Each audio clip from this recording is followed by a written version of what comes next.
Hello friends, यह Khan sir की book की प्रैक्टिस सेट 2 है। प्रश्न संख्या पहला, निम्नलिखित में से किस में टंगस्टन का प्रयोग होता है? निम्नलिखित में से किस में टंगस्टन का प्रयोग होता है? तो विद्युत बल्ब में। आंसर हो जाएगा ऑप्शन बी, विद्युत बल्ब में। आइए एक्सप्लेनेशन देख लें। टंगस्टन का प्रयोग मुख्य रूप से विद्युत बल्बों में होता है क्योंकि इसकी उच्च गलनांक और कम वाष्प दाब विशेषता इसे गर्मी से पिघलने या जल्दी बाष्पीभूत होने से बचाती है, जिससे बल्ब में प्रकाश उत्पन्न होता है। टंगस्टन का संकेत W होता है और इसका गलनांक लगभग 3500 डिग्री सेल्सियस होता है। प्रश्न संख्या 2 कि भारत में सन 1855 में प्रथम जूट उद्योग कहाँ स्थापित किया गया था? तो ऑप्शन सी, रिसड़ा में। भारत में सन 1855 में प्रथम जूट उद्योग कहाँ स्थापित किया गया था? तो रिसड़ा में। ऑप्शन सी आंसर हो जाएगा। आइए एक्सप्लेनेशन देखें। 1855 में देश की पहली जूट मिल कोलकाता के पास हुगली नदी पर रिसड़ा में स्थापित की गई थी, जो कोलकाता के पास हुगली नदी के किनारे स्थित है। रिसड़ा मिल की स्थापना ब्रिटिश व्यवसायी जॉर्ज एकलैंड और बंगाली फाइनेंसर बाबू बिशुम्बर सेन ने की थी। किसने की थी? तो रिसड़ा मिल की स्थापना ब्रिटिश व्यवसायी जॉर्ज एकलैंड और बंगाली फाइनेंसर बाबू बिशुम्बर सेन ने की थी, जिन्होंने स्कॉटलैंड से जूट कताई मशीनरी लाई थी। भारत कच्चे जूट और जूट के सामान का सबसे बड़ा उत्पादक है तथा निर्यातक के रूप में बांग्लादेश के बाद द्वितीय स्थान पर है। और निर्यातक के रूप में बांग्लादेश के बाद द्वितीय स्थान पर है भारत। नेक्स्ट 3 नंबर प्रश्न, भारत में सन 1904 में प्रथम सीमेंट उद्योग संयंत्र कहाँ स्थापित किया गया? तो ऑप्शन सी, चेन्नई में। भारत में सन 1904 में प्रथम सीमेंट उद्योग संयंत्र कहाँ स्थापित किया गया? ऑप्शन सी, चेन्नई में।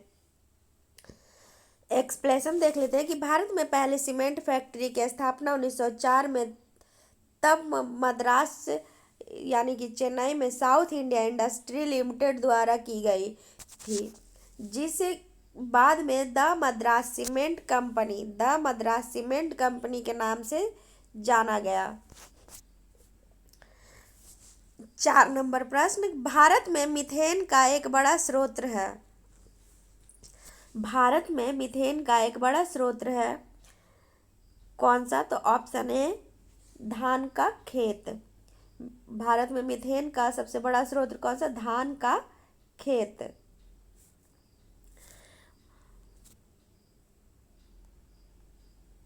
धान की खेती में सर्वाधिक मात्रा मीथेन गैस की होती है। धान के खेत ग्रीन हाउस गैसों का स्रोत है। मीथेन गैस जल भरे धान के खेतों से निकलने वाली एक शक्तिशाली ग्रीन हाउस गैस है। मीथेन, जिसका कि सूत्र CH4 होता है, को गोबर गैस के नाम से भी जाना जाता है। मीथेन को और किस गैस के नाम से जाना जाता है? गोबर गैस के नाम से। 5 नंबर प्रश्न कि भारत का क्षेत्रफल संसार के क्षेत्रफल का 2.4% है, परंतु इसकी जनसंख्या कितनी है? तो ऑप्शन बी, मानव संपूर्ण मानव जाति का 17% जनसंख्या है। भारत का क्षेत्रफल संसार के क्षेत्रफल का 2.4% है, परंतु इसकी जनसंख्या कितनी है? संपूर्ण मानव जाति का 17% जनसंख्या है। आइए इसका व्याख्या देखते हैं। 2011 में भारत की आबादी 121 करोड़ थी। भारत के 2011 के ही आंकड़ों के अनुसार इतनी बड़ी आबादी विश्व क्षेत्रफल के सिर्फ 2.4% क्षेत्रफल वाले देश में रहती है। भारत में संपूर्ण विश्व की 17.5% जनसंख्या निवास करती है, 2011 की जनगणना के अंतिम आंकड़ों के अनुसार। प्रश्न संख्या 6, निम्नलिखित में से कौन सा बायोस्फीयर रिजर्व यूनेस्को द्वारा अंतर्राष्ट्रीय स्तर पर मान्यता प्राप्त नहीं है? तो कौन सी नहीं है? नीलगिरी है, सुंदरवन है, मन्नार की खाड़ी है। तो उपयुक्त में से कोई नहीं। उपर्युक्त में से कोई नहीं। डी हमारा आंसर हो जाएगा। नीलगिरी, सुंदरवन और मन्नार की खाड़ी तीनों ही बायोस्फीयर रिजर्व यूनेस्को द्वारा अंतर्राष्ट्रीय स्तर पर मान्यता प्राप्त है। भारत में कुल 18 बायोस्फीयर रिजर्व हैं, जिसमें से 12 यूनेस्को द्वारा मान्यता प्राप्त है। प्रश्न संख्या 7, राज्यों का उनके भौगोलिक क्षेत्र के वना आच्छादित भाग के प्रतिशत के युग्मों में कौन सा युग्म सम्मिलित है? तो ऑप्शन डी आंसर हो जाएगा हमारा। कौन सा सम्मिलित है? तो ऑप्शन डी, इसमें से सभी राज्यों तथा उसके भौगोलिक क्षेत्र के वनाच्छादित भाग के प्रतिशत के युग्मों में कौन सा युग्म सम्मिलित है? तो सभी हो आंसर हो जाएंगे।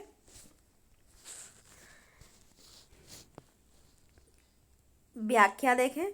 भारत के कुछ राज्यों में वन क्षेत्र के प्रतिशत के हिसाब से वनाच्छादित क्षेत्र मिजोरम 84.53%, अरुणाचल प्रदेश 79.33%, मेघालय 76.00%, मणिपुर 74.34% और नागालैंड 73.90% है।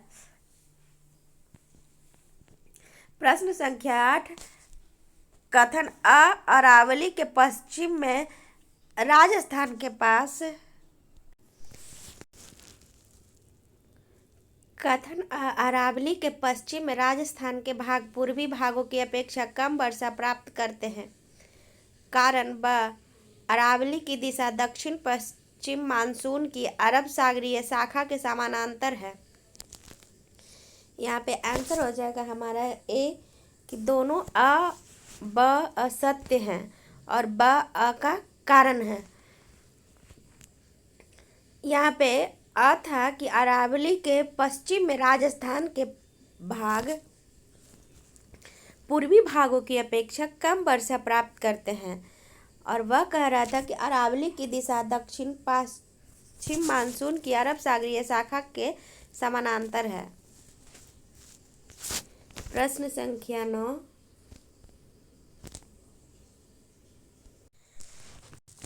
नंबर का प्रश्न है, निम्नलिखित तुलना के आधार पर हिमालय नदी का प्रायद्वीपीय नदी से तुलना करें। तो तुलना के आधार पर कह रहा है कि हिमालय नदी की प्रायद्वीपीय नदी से तुलना करें। तो फर्स्ट कह रहा है कि अधिकांश हिमालय नदियाँ बारहमासी हैं, जबकि अधिकांश प्रायद्वीपीय नदियाँ वर्षा पर निर्भर हैं। तो ये सही बात है कि अधिकांश हिमालयी नदियाँ बारहमासी हैं, जबकि अधिकांश प्रायद्वीपीय नदियाँ क्या होती हैं? वर्षा पर निर्भर होती हैं। सेकंड ऑप्शन कह रहा है कि हिमालय नदी की ढाल प्रायद्वीपीय नदी की तुलना में अधिक खड़ी है। तो ये भी हमारा सही है कि हिमालय नदी की ढाल प्रायद्वीपीय नदी की तुलना में अधिक खड़ी है। और तीसरा ऑप्शन कह रहा है कि प्रायद्वीपीय नदी हिमालय नदी की तुलना में अपने रास्ते में अधिक क्षरण का कारण बनती है। नहीं, तो 3 नहीं हो जाएगा। तो 3 जहाँ जहाँ है उसको काट देंगे हम। तो ऑप्शन ए हमारा सही है। आइए व्याख्या देख लें। हिमालयी नदियाँ हिमालय पर्वत श्रृंखलाओं से निकलती है। इसकी ढाल प्रायद्वीपीय नदियों की अपेक्षा अधिक तीव्र है। यह बारहमासी नदियाँ हैं। यह वी आकार की घाटियाँ बनाती हैं। प्रायद्वीपीय नदियाँ प्रायद्वीपीय पठारों से निकलती हैं। प्रायद्वीपीय नदियाँ कहाँ से? प्रायद्वीपीय पठारों से निकलती हैं। ये मौसमी और गैर बारहमासी नदियाँ हैं। ये यू आकार की घाटियाँ बनाती हैं। ये क्या है कि मौसमी और बारहमासी नदियाँ हैं और घाटियाँ कैसा बनाती है? यू आकार के। हिमालयी नदियों की तुलना में प्रायद्वीपीय नदियाँ अपने रास्ते में कम क्षरण का कारण बनती हैं, क्योंकि वे पुरानी कठोर चट्टानों से होकर बहती हैं, जबकि हिमालयी नदियाँ युवा नरम चट्टानों से होकर बहती हैं। 10 नंबर प्रश्न कि विश्व का बृहत्तम डेल्टा निर्मित होता है कहाँ। विश्व का बृहत्तम डेल्टा निर्मित होता है गंगा ब्रह्मपुत्र द्वारा। ऑप्शन ए हो जाएगा गंगा ब्रह्मपुत्र द्वारा। व्याख्या, विश्व का बृहत्तम डेल्टा गंगा ब्रह्मपुत्र डेल्टा है, जिसे सुंदरवन डेल्टा या बंगाल डेल्टा भी कहा जाता है। यह डेल्टा भारत के पश्चिम बंगाल और बांग्लादेश के क्षेत्र में फैला हुआ है और गंगा ब्रह्मपुत्र तथा मेघना नदियों के संगम से बनता है, जो इसे दुनिया का सबसे बड़ी नदी डेल्टा बनाता है। जो इसे क्या बनाता है? दुनिया का सबसे बड़ा नदी डेल्टा बनाता है।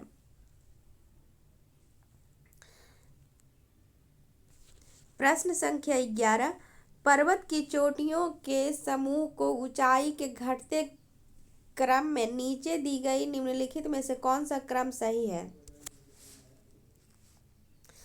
तो कौन सा क्रम सही है? Mount Everest, Kanchenjunga, Dhaulagiri. Option b Mount Everest, Kanchenjunga, Dhaulagiri. घटते क्रम में पूछ रहा था। माउंट एवरेस्ट दुनिया की सबसे ऊंची चोटी है, उसके बाद कंचनजंगा और फिर धौलागिरी आती है। माउंट एवरेस्ट इसकी ऊंचाई 8,848.86 मीटर है और यह दुनिया का सबसे ऊंचा पर्वत है। धौलागिरी इसकी ऊंचाई 8,172 मीटर है और यह दुनिया का 7वां सबसे ऊंचा पर्वत है। धौलागिरी क्या है? 7वां सबसे ऊंचा पर्वत है। और कंचनजंगा इसकी ऊंचाई 8,598 मीटर है और यह दुनिया का 3रा सबसे ऊंचा पर्वत है। माउंट एवरेस्ट सबसे ऊंचा, धौलागिरी 7वें नंबर पे और तीसरा कंचनजंगा है जो 3रे नंबर पे है। प्रश्न संख्या 12, म्यांमार के साथ भारत के किन राज्यों की सीमाएं मिलती हैं। म्यांमार के साथ भारत के किन राज्यों की सीमाएं मिलती हैं? तो यहाँ पे ऑप्शन के अनुसार देखेंगे हम। ऑप्शन ए अरुणाचल प्रदेश, नागालैंड, मणिपुर और मिजोरम की मिलती है। अरुणाचल प्रदेश,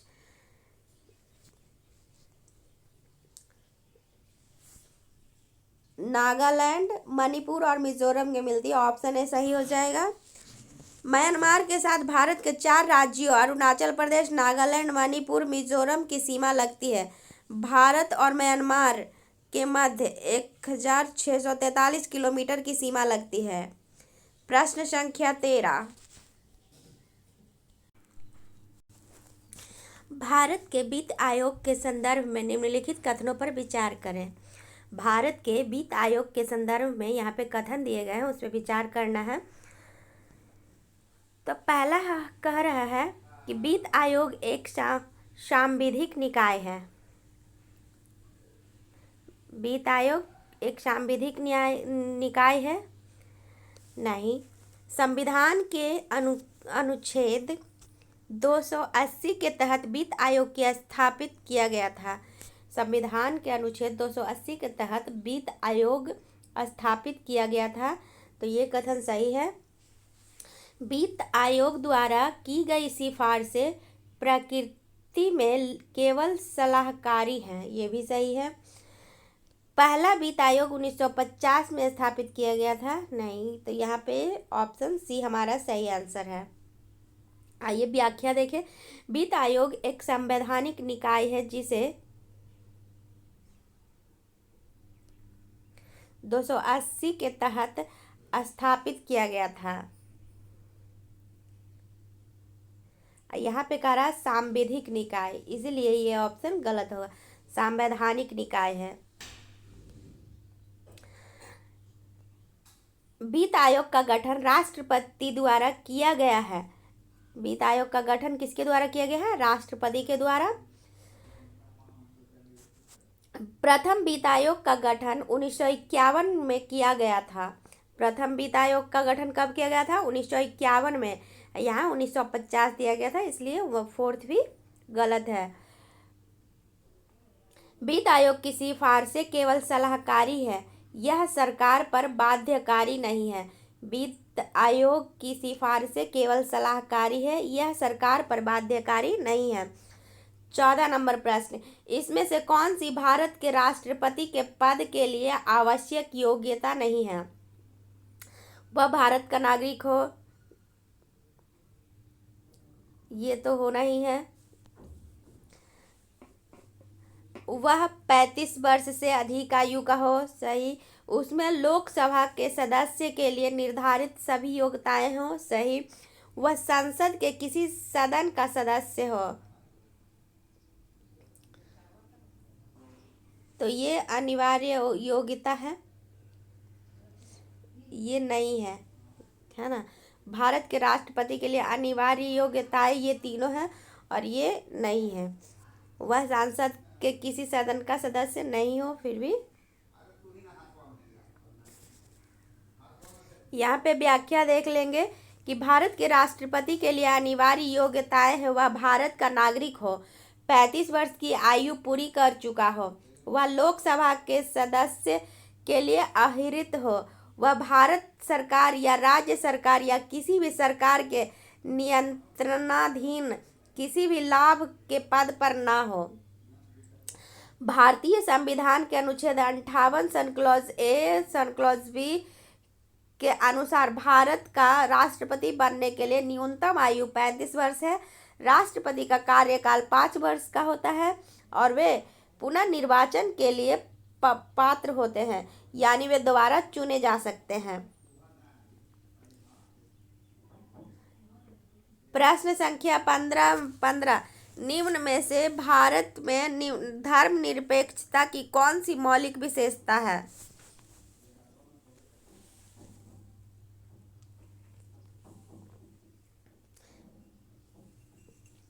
निम्न में से भारत में धर्मनिरपेक्षता की कौन सी मौलिक विशेषता है? तो यहाँ पे उपयुक्त में से एक से अधिक आंसर हो जाएगा हमारा ऑप्शन डी। आइए व्याख्या देखें। भारत में धर्मनिरपेक्षता की यह विशेषता है कि यह प्रगतिशील और गत्यात्मक दोनों है। इसका तात्पर्य यह है कि भारत का धर्मनिरपेक्ष विचार किसी एक समय की रीति या नियम तक सीमित नहीं है। धर्मनिरपेक्षता शब्द को प्रस्तावना में 42वें संविधान संशोधन 1976 द्वारा जोड़ा गया था। प्रश्न संख्या 16, भारतवर्ष में संघवाद के संदर्भ में निम्नलिखित में से कौन सा कथन सत्य है? तो सत्य कथन है हमारा ऑप्शन ए कि एक अर्ध संघीय राज्य देश के अंतर्गत भारतीय संघवाद का परिणाम है। यहाँ पे ऑप्शन देख लेते हैं कि भारत का संघवाद अर्ध संघीय संरचना को दर्शाता है, जिसमें केंद्र और राज्य सरकारों के बीच शक्तियों का संतुलित विभाजन होता है। यह प्रणाली असहमति और संतुलन की स्थिति बनाए रखती है, जो संविधान में निहित है। प्रश्न संख्या 17, निम्नलिखित में से कौन सा कथन बहुराष्ट्रीय कंपनियों के बारे में सत्य है? तो ऑप्शन डी हमारा आंसर हो जाएगा कि उपयुक्त में से एक से अधिक है। क्यों? व्याख्या देख लेते हैं। बहुराष्ट्रीय कंपनी की परिभाषा है कि वह एक से अधिक देश में उत्पादन का स्वामित्व या नियंत्रण रखती है। ऑप्शन ए सही है। ये कंपनियां मेजबान देशों में अक्सर नई प्रौद्योगिकी भी लाती हैं। कथन सी सही है, यानी कथन सी सही सत्य है। अतः कथन ए और सी दोनों सत्य है, जिसमें विकल्प डी सही उत्तर बताता है। यहाँ पे बी ऑप्शन सही नहीं है, 2 सही है, तो उपयुक्त में से एक से अधिक। प्रश्न संख्या 18, भारतीय योजना आयोग के अनुसार निम्नलिखित में से कौन से गरीबी रेखा के लिए सही है? तो यहाँ पे आंसर हो जाएगा ऑप्शन सी 2 और 3। 2 कहता है कि ग्रामीण क्षेत्रों में प्रति व्यक्ति 26 रुपये प्रतिदिन कमा रहा, तो वो नीचे है, गरीबी रेखा के नीचे है। और 3 नगरीय क्षेत्रों में प्रति व्यक्ति आय होनी चाहिए 32 रुपये प्रतिदिन। योजना आयोग, जो अब नीति आयोग द्वारा प्रतिस्थापित किया जा चुका है, ने सुरेश तेंदुलकर समिति की सिफारिशों के आधार पर गरीबी रेखा का निर्धारण किया था। गरीबी रेखा का निर्धारण सुरेश तेंदुलकर समिति की सिफारिशों पे किया गया है। 2011-12 के आंकड़ों के अनुसार गरीबी रेखा ग्रामीण क्षेत्रों के लिए 1816 प्रति आय होनी चाहिए, 1816 प्रति व्यक्ति प्रति माह, लगभग की आय 27 रुपये प्रतिदिन, और शहरी क्षेत्रों के लिए 1000 रुपये प्रति व्यक्ति या प्रति माह, लगभग 33 रुपये प्रतिदिन। 1000 का प्रति माह 33 रुपये प्रतिदिन निर्धारित की गई। दिए गए विकल्पों में 26 रुपये प्रतिदिन ग्रामीण 2 और 32 रुपये प्रतिदिन शहरी 3 इन आधिकारिक आंकड़ों के सबसे निकट है और अक्सर इसी संदर्भ में उद्धृत किए जाते हैं, अतः विकल्प सी सही है, कह रहा है। 19 नंबर देख लेंगे कि अर्थव्यवस्था के आउटपुट स्तर में वृद्धि किसके द्वारा प्राप्त की जाती है? अर्थव्यवस्था के आउटपुट स्तर में वृद्धि किसके द्वारा प्राप्त की जाती है? तो ऑप्शन सी हमारा आंसर हो जाएगा। ऑप्शन सी है कि ए और बी दोनों से की जाती है। अर्थव्यवस्था के में रोजगार के अधिक अवसर द्वारा अब बेहतर प्रौद्योगिकी को नियोजन करना। इसकी भी व्याख्या देखेंगे कि अर्थव्यवस्था के आउटपुट स्तर कुल उत्पादन में वृद्धि कारकों से प्राप्त की जा सकती है। दिए गए विकल्पों में अर्थव्यवस्था में रोजगार के अधिक अवसर द्वारा अधिक लोगों को रोजगार मिलने का अर्थ है उत्पादन प्रक्रिया में अधिक श्रम का लगना, जिससे सामान्य उत्पादन में वृद्धि होती है। और ऑप्शन बी कह रहा है कि बेहतर प्रौद्योगिकी को नियोजित करना, उन्नत प्रौद्योगिकी उत्पादकता को बढ़ाती है, जिससे समान या कम संसाधनों का उपयोग करके भी अधिक उत्पादन संभव होता है। चूंकि आउटपुट स्तर में वृद्धि रोजगार बढ़ाकर और बेहतर प्रौद्योगिकी अपनाकर दोनों तरीकों से प्राप्त की जा सकती है, इसलिए ए और बी दोनों सही है। अब प्रश्न संख्या 20।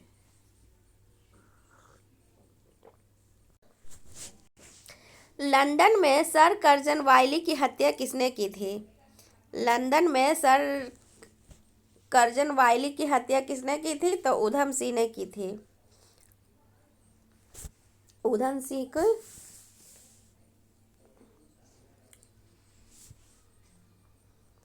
नहीं, मदन लाल ढींगरा ने की थी।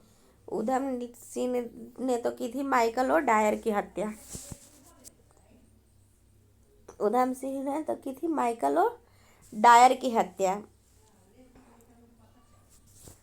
मदन लाल ढींगरा। लंदन में सर कर्जन वाइली की हत्या किसने की थी? मदन लाल ढींगरा ने।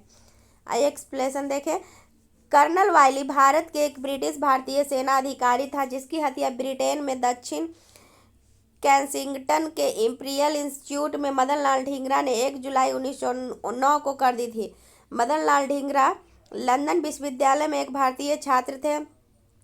जुलाई 1909 में मदन लाल ढींगरा को मौत की सजा सुनाई गई तथा 17 अगस्त 1909 को पेंटन वाले जेल में फांसी दी गई थी।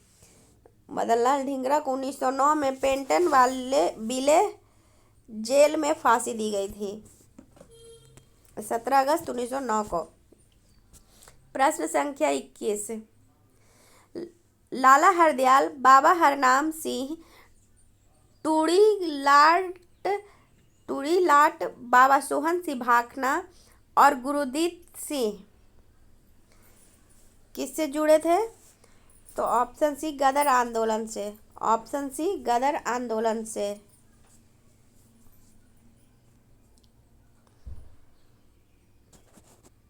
इसका व्याख्या देखेंगे कि गदर पार्टी एक क्रांतिकारी आंदोलन था जो भारत के स्वतंत्रता संग्राम में सक्रिय था।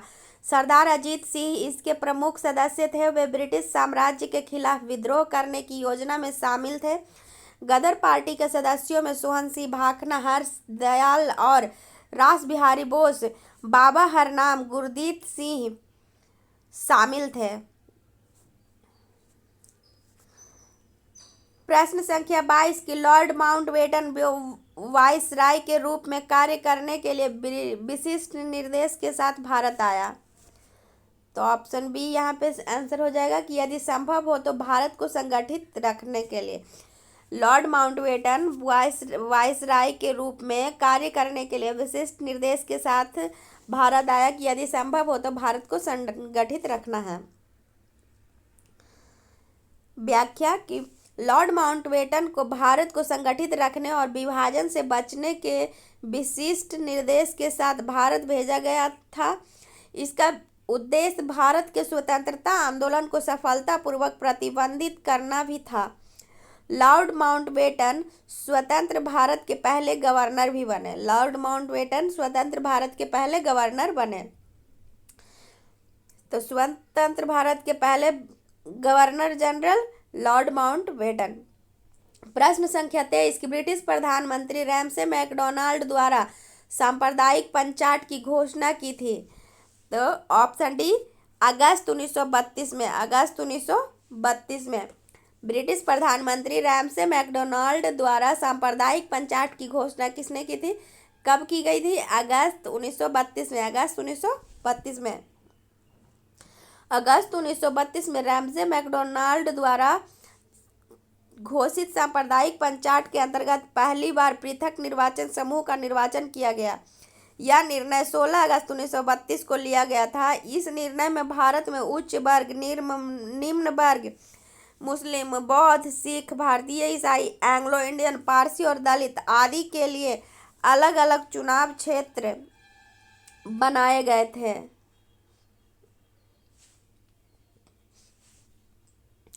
प्रश्न संख्या 24 की इनमें से कौन रोलेट अधिनियम 1919 के बारे में सत्य है? इनमें से कौन रोलेट अधिनियम 1919 के बारे में सत्य है? तो ऑप्शन बी ये सत्य है कि इसने सरकार को कानून की अदालत के मुकदमे में बिना किसी भी व्यक्ति को गिरफ्तार और कैद करने के लिए अधिकृत किया गया। रोलेट अधिनियम 1919 के अंग्रेजों की एक दमनकारी नीति थी जो सरकार को बिना अदालती प्रक्रिया के किसी भी व्यक्ति को गिरफ्तार करने और हिरासत में रखने का अधिकार देती थी। यह अधिनियम ब्रिटिश हुकूमत के खिलाफ व्यापक विरोध का कारण बना। 25 नंबर प्रश्न की निम्नलिखित वर्गों में कौन 1905 के स्वदेशी आंदोलन में मुख्यतः अप्रभावित रहा? तो ऑप्शन सी 2 और 3 कृषक और मुसलमान। निम्नलिखित वर्गों में कौन 1905 के स्वदेशी आंदोलन में मुख्यतः अप्रभावित रहा? तो कृषक और मुसलमान, महिलाएं और बुद्धिजीवी नहीं। व्याख्या देखेंगे कि 1905 के स्वदेशी आंदोलन में महिलाओं और बुद्धिजीवियों की भागीदारी उल्लेखनीय रही, लेकिन कृषक यानी किसान और मुसलमान मुख्यतः अप्रभावित रहे। किसानों की भागीदारी बहुत सीमित थी। केवल 22 साल के किसान शामिल थे। केवल 22 साल के किसान शामिल थे।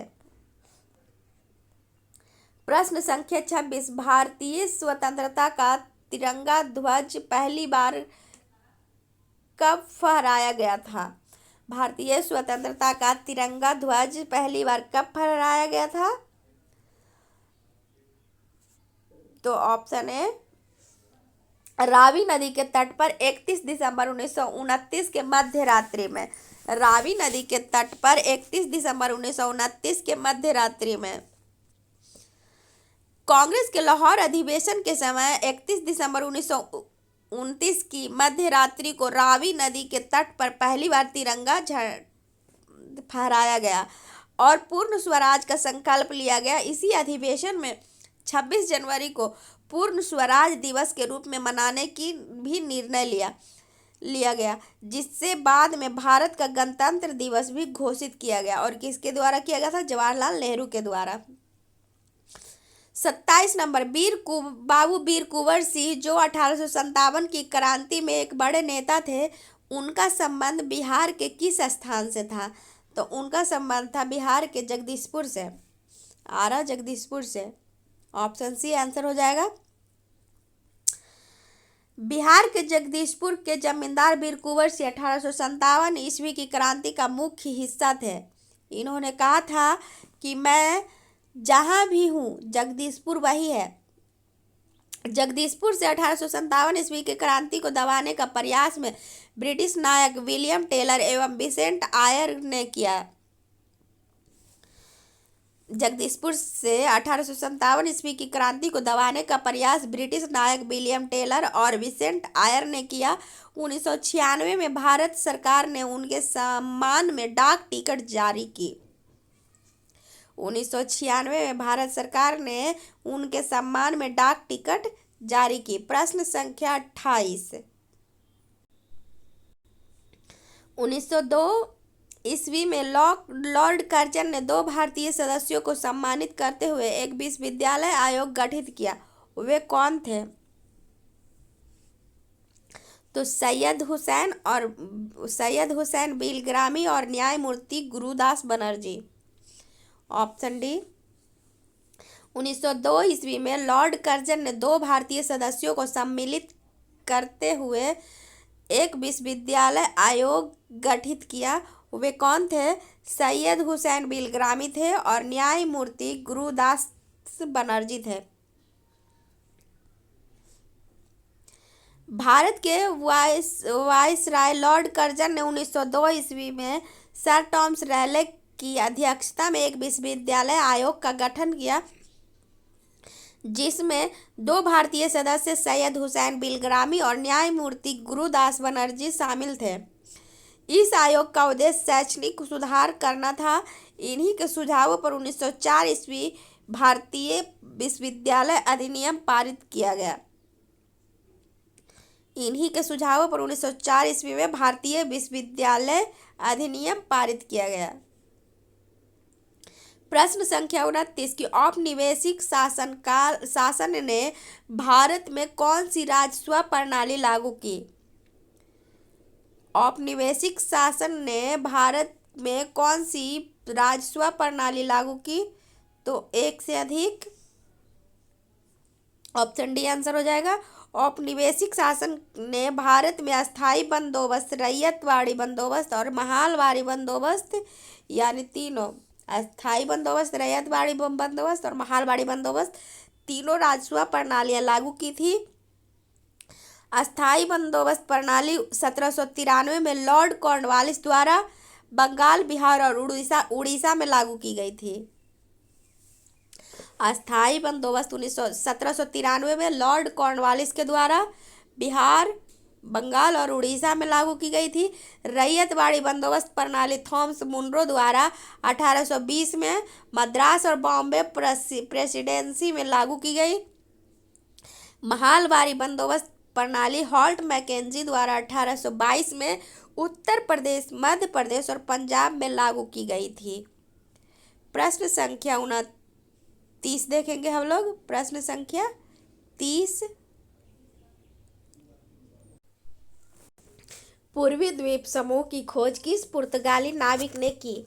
पूर्वी द्वीप समूह की खोज किस पुर्तगाली नाविक ने की? तो option b, Vasco da Gama ने पूर्वी द्वीप समूह की खोज पुर्तगाली नाविक वास्को डी गामा ने की थी। 1498 में समुद्र मार्ग से भारत पहुंचने वाले पहले यूरोपीय थे। उसने यूरोप के लिए भारत का समुद्री मार्ग खोजा था।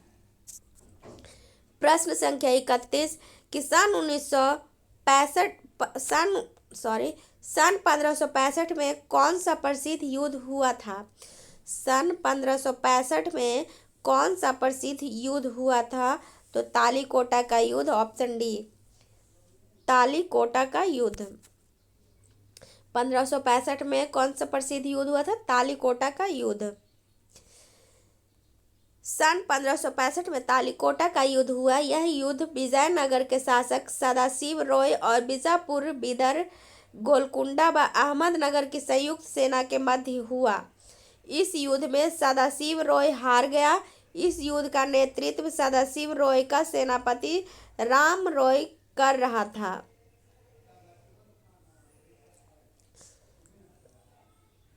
अब देखेंगे प्रश्न संख्या 32। अकबरनामा आईने अकबरी लिखा गया किसके द्वारा? तो अबुल फजल के द्वारा।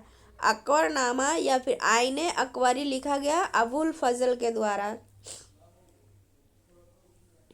अकबर के दरबारी लेखक अबुल फजल ने आईने अकबरी नामक ग्रंथ लिखा। इसमें प्रशासनिक, सांस्कृतिक और सामाजिक पहलुओं का वर्णन किया। इसमें किसका वर्णन किया? प्रशासनिक, सांस्कृतिक और सामाजिक पहलुओं का वर्णन किया। अबुल फजल अकबर के नवरत्नों में से एक रत्न थे। दिए इलाही धर्म का प्रधान पुरोहित अबुल फजल था। यह धर्म अकबर ने चलाया था। अकबर का शासनकाल 1556 ईस्वी से 1556 ईस्वी से 1605 ईस्वी तक था। 1556 ईस्वी से 1605 ईस्वी तक था। अकबरनामा को अकबर की किताब के नाम से भी जाना जाता है तथा इसके तीसरे खंड को आईने अकबरी के नाम से जाना जाता है। अकबरनामा को अकबर की किताब से भी जाना जाता है तथा इसके तीसरे खंड को आईने अकबरी के नाम से जाना जाता है। इसे फारसी में लिखा गया था जो 1600 से 1605 में प्रकाशित हुई। 1600 से 1605 में प्रकाशित हुई। प्रश्न संख्या 33। तुर्कान ए चहलगानी को किसने समाप्त किया था? तुर्कान ए चहलगानी को किसने समाप्त किया था? बलबन ने। ऑप्शन बी आंसर हो जाएगा, बलबन ने 40 के संगठन को समाप्त किया। बलबन ने 40 के संगठन को समाप्त किया था। वह तुर्की अमीरों के इस समूह से शक्तिशाली साम्राज्य को चलाने में बाधा का अनुभव कर रहा था। उसने अपनी शक्ति को मजबूत करने के लिए इन्हें हटाया था। तुर्कान ए चहलगानी यानी चालीसा का गठन इल्तुतमिश ने किया था। तुर्कान ए चहलगानी या फिर चालीसा का गठन किसने किया था? इल्तुतमिश ने किया था। बलबन 1266 से 1286 तक गुलाम वंश का शासक रहा। बलबन इल्तुतमिश का खासदार था। बलबन क्या था?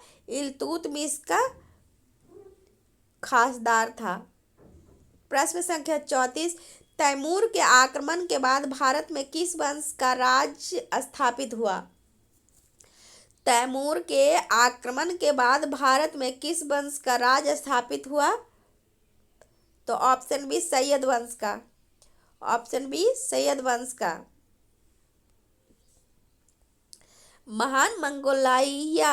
महान मंगोलियाई ने सेना नायक तैमूर 1398 ईस्वी में नासिर उद्दीन महमूद के शासनकाल में भारत पर आक्रमण किया गया। तैमूर 1399 ईस्वी में वापस भारत से लौटा, लेकिन जाने से पहले उसने खिज्र खां को लाहौर, मुल्तान और दीपालपुर का सूबेदार नियुक्त किया था।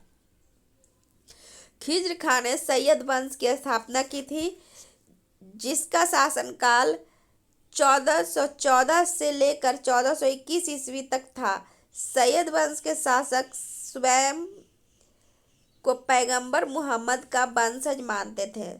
सैयद वंश के जो शासक थे वो स्वयं को पैगंबर मुहम्मद का वंशज मानते थे। प्रश्न संख्या 35।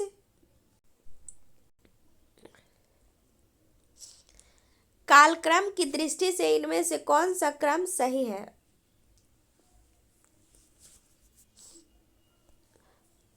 Option D.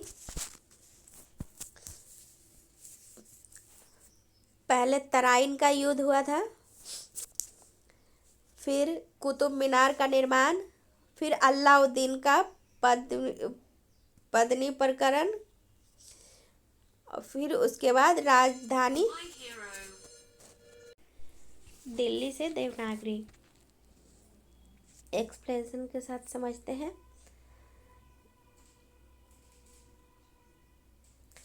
तराइन का युद्ध प्रथम 1191 ईस्वी में, द्वितीय युद्ध 1192 ईस्वी में हुआ था। तराइन का युद्ध प्रथम हुआ था जो 1191 में और द्वितीय 1192 में। और कुतुब मीनार का जो निर्माण हुआ था वो 1193 ईस्वी में। अलाउद्दीन का पद्मीकरण हुआ था 1303 ईस्वी में। राजधानी दिल्ली से देवगिरी हुई थी 1327 ईस्वी में। इसके हिसाब से ऑप्शन डी हमारा सही आंसर है। प्रश्न संख्या 36 की कौन सा मध्यकालीन भारतीय साम्राज्य व्यापक स्तर पर स्थानीय स्वशासन के लिए प्रसिद्ध था? कौन सा मध्यकालीन भारतीय साम्राज्य व्यापक स्तर पर स्थानीय स्वशासन के लिए प्रसिद्ध था? तो ऑप्शन बी हमारा आंसर है सोलंकी। Option B Solanki. मध्यकालीन भारत में चोल साम्राज्य व्यापक स्तर पर स्थानीय स्वशासन के लिए प्रसिद्ध था, जहां ग्राम सभाएं और अन्य स्थानीय समितियां प्रशासन में महत्वपूर्ण भूमिका निभाती थी। मध्यकालीन भारत में चोल साम्राज्य व्यापक स्तर पर स्थानीय स्वशासन के लिए प्रसिद्ध था, जहां ग्राम सभाएं और अन्य स्थानीय समितियां प्रशासन में महत्वपूर्ण भूमिका निभाती थी। प्रश्न संख्या 37। नालंदा विश्वविद्यालय ज्ञान का महान केंद्र था? तो ऑप्शन है बौद्ध धर्म का। नालंदा विश्वविद्यालय ज्ञान का महान केंद्र था बौद्ध धर्म का। गुप्त वंश के शासक कुमारगुप्त प्रथम ने बिहार राज्य में स्थित नालंदा विश्वविद्यालय की स्थापना 5वीं शताब्दी में बौद्ध मठ के रूप में की थी। विश्वविद्यालय को विंध्यवस्त्र गौरी के सेनापति बख्तियार खिलजी द्वारा किया गया था। 7वीं शताब्दी ईस्वी में चीनी यात्री हेंग सांग ने नालंदा विश्वविद्यालय का दौरा किया और यहाँ कई वर्षों तक अध्ययन किया।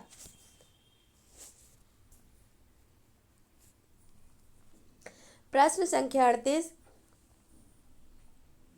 मौर्य काल में शासकीय भूमि से प्राप्त आय को क्या कहा जाता था?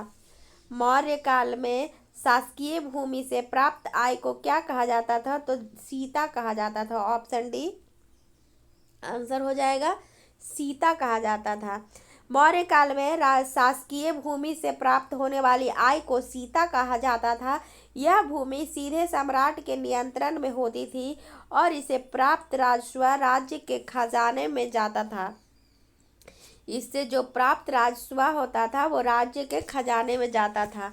प्रश्न संख्या 39 की अशोक के स्तंभों पर लिखी लिपि क्या है?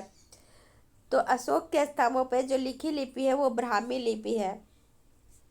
अशोक के शिलालेखों में ब्राह्मी, खरोष्टी, ग्रीक और आरामी लिपियों का इस्तेमाल किया गया था। इन शिलालेखों में धर्म, प्रशासन और अशोक के धार्मिक दृष्टिकोण से जुड़ी जानकारी दी गई है, जिसमें उन्होंने खुद को देवताओं का प्रिय सेवक कहा। अशोक के शिलालेख भारत, पाकिस्तान, नेपाल, अफगानिस्तान और बांग्लादेश में पाए गए हैं। प्रश्न संख्या 40 की भारत छोड़ो आंदोलन 1942 के समय जेल से भागकर किसने भूमिगत होकर लड़ाई लड़ी? तो किसने लड़ी थी? जयप्रकाश नारायण ने। जयप्रकाश नारायण ने भारत छोड़ो आंदोलन 1942 के समय जेल से भागकर किसने भूमिगत रूप होकर लड़ाई लड़ी? जयप्रकाश नारायण। 1942 में जयप्रकाश नारायण ने हजारीबाग जेल से भागकर भारत छोड़ो आंदोलन में भूमिगत होकर भाग लिया। नेपाल में आजाद दस्ता स्वतंत्रता ब्रिगेड का आयोजन किया। आजाद दस्ता स्वतंत्रता ब्रिगेड का आयोजन किया। प्रश्न संख्या 41 प्राचीन राज्य अवंती की राजधानी थी। प्राचीन राज्य अवंती की राजधानी कौन सी थी? तो ऑप्शन सी उज्जैन। उज्जैन। 16 महाजनपदों में एक अवंती साम्राज्य की राजधानी उज्जैन और माहिष्मती थी। अवंती को दो भागों में बांटा गया था, उत्तरी अवंती और दक्षिणी अवंती।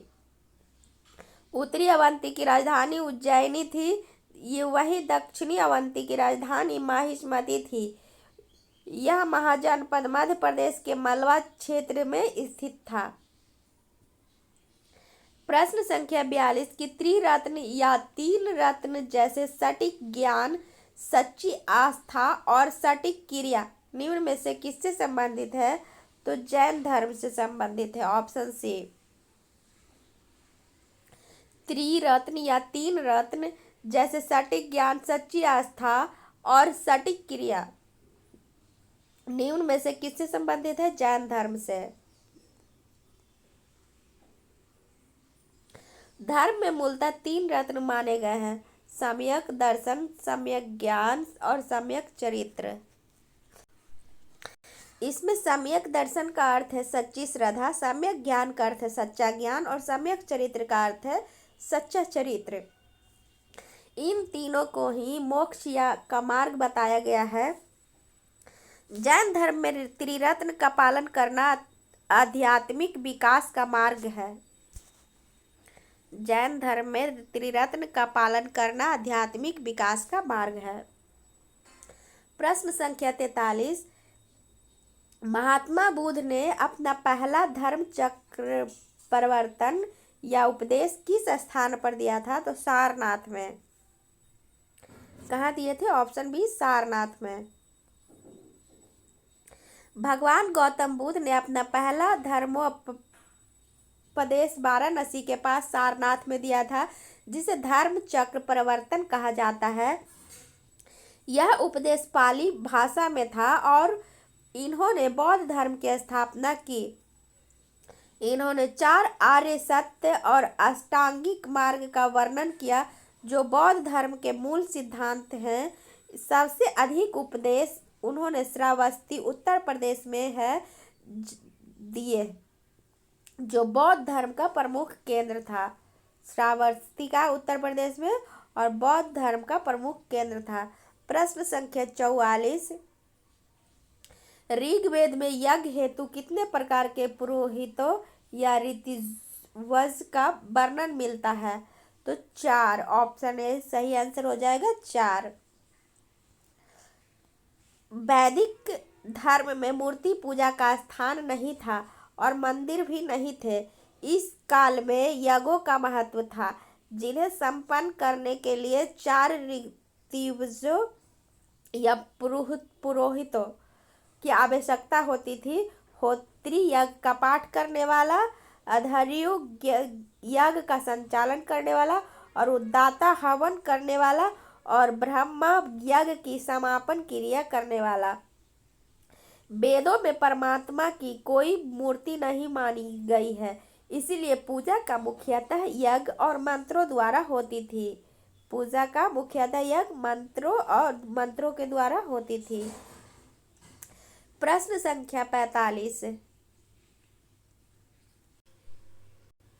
सिंधु घाटी स्थल हुल्लास भारत के किस राज्य में स्थित है? सिंधु घाटी स्थल हुल्लास भारत के किस राज्य में स्थित है? तो उत्तर प्रदेश राज्य, यहाँ पे तो नहीं दिया गया है। उत्तर प्रदेश के सहारनपुर जिले में स्थित है। तो यहाँ पे आंसर हो जाएगा उपयुक्त में से कोई नहीं। उपयुक्त में से कोई नहीं। आइए इसका व्याख्या देखें। सिंधु घाटी स्थल हुल्लास भारत के उत्तर प्रदेश राज्य के सहारनपुर जिले में स्थित है। इसका उत्खनन 1978 से 79 में किया गया था। यहाँ सिंधु कालीन अवशेष मिले हैं।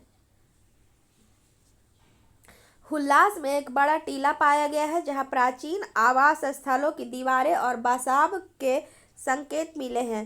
भारतीय पुरातत्व सर्वेक्षण विभाग के पुरातत्वविद काशीनाथ दीक्षित ने यहाँ उत्खनन कार्य करवाया। प्रश्न संख्या 46 की पूरा पाषाण युग की सबसे बड़ी उपलब्धि थी? पूरा पाषाण युग की सबसे बड़ी उपलब्धि थी ऑप्शन सी अग्नि का प्रयोग। अग्नि का प्रयोग।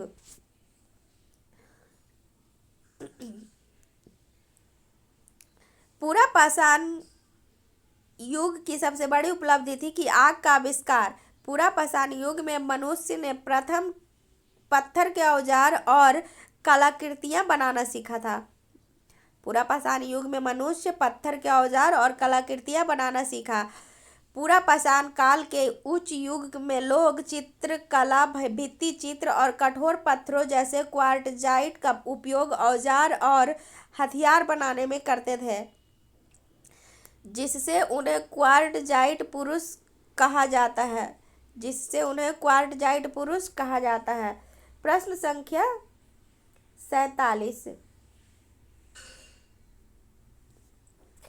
पुरातन अवशेषों के कालक्रम का निर्धारण किस पद्धति से होता है?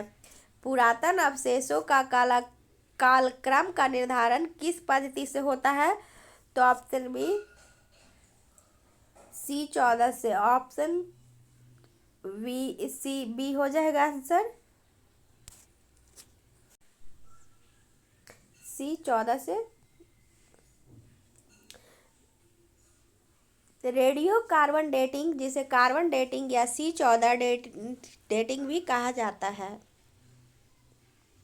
कार्बन के रेडियोधर्मी समस्थानिक रेडियोकार्बन के गुणों का उपयोग करके कार्बनिक पदार्थ युक्त किसी वस्तु की आयु निर्धारित करने की एक विधि है। इसमें आइसोटोप के क्षय को मापा जाता है। प्रश्न संख्या 48 की खनिज उत्पादन में बिहार भारत के संपूर्ण खनिज उत्पादन का कितना प्रतिशत का हिस्सेदार है? तो ऑप्शन ए 40% का। ऑप्शन ए 40% का। व्याख्या देखेंगे। 15 नवंबर 2000 से पहले तक देश के कुल खनिज उत्पादन का लगभग 40% बिहार राज्य से उत्पादन किया जाता था। वर्तमान में बिहार के पूर्वी एवं दक्षिणी पूर्वी क्षेत्र में आर्कियन युग की चट्टानें तथा दक्षिण पश्चिम क्षेत्र में विंध्यन समूह की चट्टानें पाई जाती हैं, जहाँ से अल्प मात्रा में खनिजों का उत्पादन होता है। 49 कांवर झील बिहार के किस जिले में स्थित है? तो कांवर झील बिहार के किस जिले में स्थित है? तो यहाँ पे किसी में नहीं। बिहार की सबसे बड़ी ऑक्सबो झील गोखुर झील कांवर झील है। उसे ऑक्सबो झील या फिर गोखुर झील या कांवर झील है। कांवर झील को एशिया की सबसे बड़ी ताजे पानी की गोखुर झील के रूप में जाना जाता है। यह कहाँ है? बेगूसराय की कांवर झील को 2020 में रामसर साइट की लिस्ट में शामिल किया गया है, जो बिहार की पहली और देश की 39वीं ऐसी झील है। रामसर साइट वेटलैंड्स है जिनका अंतर्राष्ट्रीय महत्व है। रामसर सम्मेलन 1971 ईस्वी में यूनेस्को द्वारा स्थापित एक अंतर्राष्ट्रीय आर्द्रभूमि संधि है। रामसर सम्मेलन 1971 ईस्वी में यूनेस्को द्वारा स्थापित एक अंतर्राष्ट्रीय आर्द्रभूमि संधि है। प्रश्न संख्या 50 की दुर्गावती जलप्रपात बिहार के किस जिले में स्थित है? दुर्गावती जलप्रपात बिहार के किस जिले में स्थित है? तो ऑप्शन बी कैमूर में। ऑप्शन बी कैमूर में। व्याख्या। दुर्गावती जलप्रपात बिहार के कैमूर जिले में स्थित है, जो रोहतास पठार के किनारे पर बसा है। यह जलप्रपात दुर्गावती नदी पर स्थित है। यह जलप्रपात दुर्गावती नदी पर स्थित है। प्रश्न संख्या 51 बिहार का तराई प्रदेश विस्तृत है। बिहार का तराई प्रदेश भारत नेपाल सीमा के समानांतर है। बिहार का तराई प्रदेश कहाँ तक विस्तृत है? तो ऑप्शन बी भारत नेपाल सीमा के समानांतर तक विस्तृत है। बिहार का तराई प्रदेश क्षेत्र मुख्यतः भारत नेपाल सीमा के समानांतर विस्तृत है। यह भूभाग काफी उपजाऊ एवं जल संसाधनों से भरपूर होता है। यहाँ की कृषि एवं पारिस्थितिकी तंत्र प्रमुख है। नदियों की उपस्थिति के कारण यह क्षेत्र जल जमाव का अनुभव करता है। प्रश्न संख्या 52 कि बिहार के कौन से 3 जिले पश्चिम बंगाल की सीमा पर स्थित है? बिहार के कौन से 3 जिले बिहार के पश्चिम बंगाल की सीमा पर स्थित है? तो ऑप्शन सी, बिहार के 3 जिले कटिहार, पूर्णिया, किशनगंज पश्चिम बंगाल की सीमा पर स्थित है। बिहार राज्य बंगाल से 22 मार्च 1912 को अलग हुआ था। बिहार राज्य बंगाल से कब अलग हुआ? 22 मार्च 1912 को। बिहार से उड़ीसा 1936 ईस्वी में अलग हुआ। बिहार से उड़ीसा कब अलग हुआ? 1936 ईस्वी में। तथा झारखंड बिहार से 15 नवंबर 2000 को अलग हुआ था। झारखंड बिहार से 15 नवंबर 2000 को अलग हुआ था। प्रश्न संख्या 53,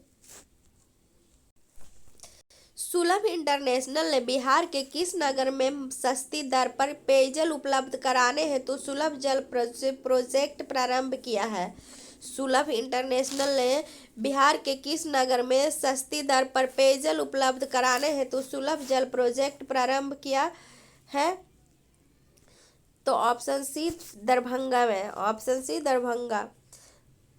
सुलभ इंटरनेशनल ने बिहार के दरभंगा नगर में सुलभ जल प्रोजेक्ट शुरू किया है, जिसका उद्देश्य लोगों को सस्ती दर पर शुद्ध पेयजल उपलब्ध कराना है। इस परियोजना से दरभंगा के स्थानीय निवासियों को काफी लाभ मिलेगा।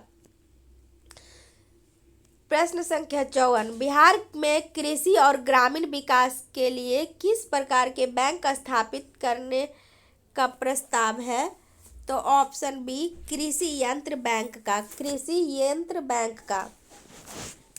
बिहार में कृषि और ग्रामीण विकास के लिए किस प्रकार के बैंक का स्थापित करने का प्रस्ताव है? तो कृषि यंत्र बैंक का। बिहार में कृषि और ग्रामीण विकास के लिए कृषि यंत्र बैंक स्थापित करने का प्रस्ताव है। अक्टूबर 2021 को नीतीश कुमार ने रबी महाअभियान प्रारंभ करते समय घोषणा की कि राज्य के 13 जिलों में 28 कृषि यंत्र बैंक स्थापित किए जाएंगे। राज्य ने अपने कुल व्यय का औसतन लगभग 3.5% कृषि और संबद्ध गतिविधियों के लिए आवंटित किया है। प्रश्न संख्या 55, विद्युत विभव मापा जाता है। विद्युत विभव किसमें मापा जाता है? तो ऑप्शन डी, वोल्ट मीटर से। ऑप्शन डी, वोल्ट मीटर से। विद्युत विभव को मापने के लिए वोल्ट मीटर का इस्तेमाल किया जाता है।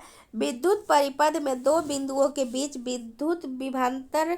विद्युत विभव में अंतर को मापने के वोल्ट मीटर में उच्च प्रतिरोध होता है। यह परिपथ से बहुत कम धारा खींचता है। इसे हमेशा विद्युत परिपथ में प्रतिरोध के समानांतर जोड़ा जाता है। वोल्ट मीटर में उच्च प्रतिरोध होता है। यह परिपथ से बहुत कम धारा खींचता है। प्रश्न संख्या 56 की द्रव्यमान m1 के प्रक्षेप्य और द्रव्यमान m2 के लक्ष्य के साथ परिकीर्णन में प्रयोगशाला तंत्र TL और द्रव्यमान में केंद्र तंत्र में कुल गतिज ऊर्जाओं का अनुपात क्या है? तो ऑप्शन सी यहाँ पे आंसर हो जाएगा कि m1 + m2 रेशियो m1। व्याख्या, प्रयोगशाला तंत्र और द्रव्यमान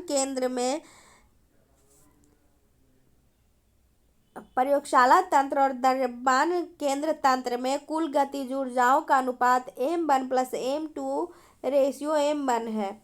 यदि यह परिणाम होता है क्योंकि द्रव्यमान केंद्र पर सभी वस्तुओं का समानांतरिक प्रभाव पड़ता है, जिससे यह अनुपात उत्पन्न होता है। Thank you. Like, subscribe and share.